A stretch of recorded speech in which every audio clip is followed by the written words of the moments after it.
latest Western intel dossier reveals how China deceived the world about coronavirus. A research dossier compiled by the so-called Five Eyes intelligence alliance states that China intentionally hid or destroyed evidence of the coronavirus outbreak, resulting in the loss of tens of thousands of lives around the world. The 15-page document from the intelligence agencies of the US, Canada, the UK, Australia and New Zealand, was obtained by Australia's Daily Telegraph newspaper and states that China's secrecy amounted to an assault on international transparency.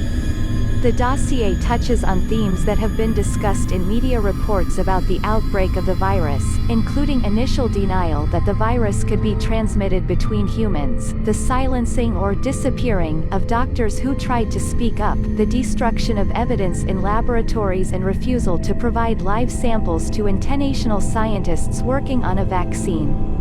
Specifically, the file notes that China began censoring news of the virus on search engines beginning December 31, deleting terms including SARS variation, Wuhan seafood market, and Wuhan unknown pneumonia. 3 days later, on January 3, China's National Health Commission ordered virus samples to be either moved to designated testing facilities or destroyed, while simultaneously enforcing a no publication order related to the disease. Perhaps most damningly, the dossier states that Chinese authorities denied that the virus could be spread between humans until January 20, despite evidence of human-human transmission from early December. The dossier is similarly unsparing about the World Health Organization (WHO), stating that it towed the Chinese line about human-to-human transmission despite the fact that officials in Taiwan raised concerns as early as December 31, as did experts in Hong Kong on January 4.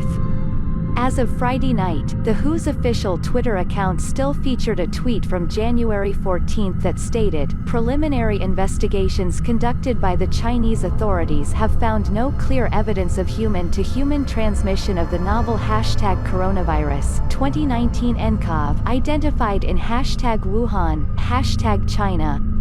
At the same time, the dossier states that throughout February, Beijing, US, Italy, India, Australia, Southeast Asian neighbors and others not to protect themselves via travel restrictions, even as China imposes severe restrictions at home.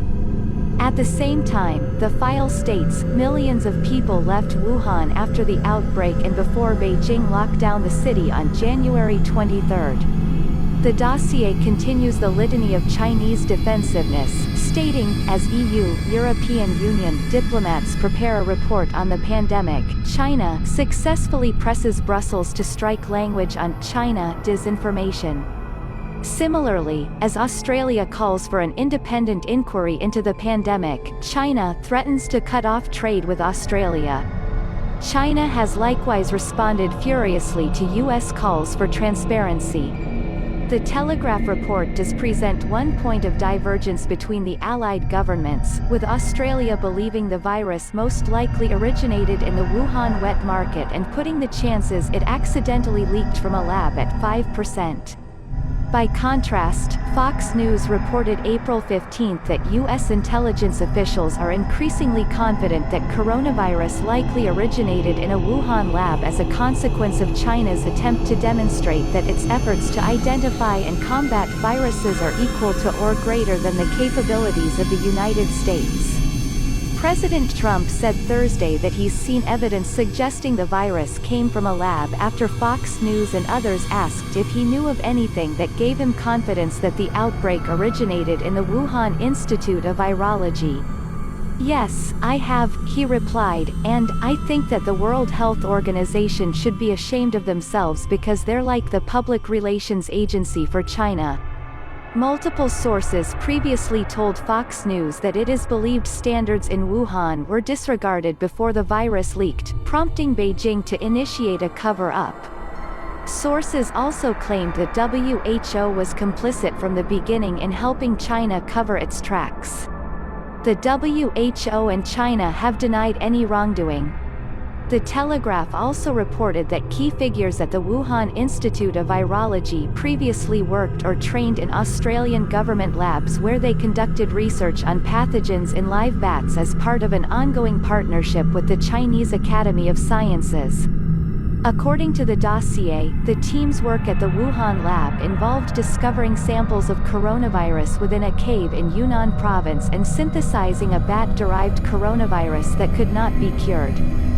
Minnesota inflating those numbers. Let's go ahead and take a listen to the clip. Critically important. Can you repeat what you just said, please?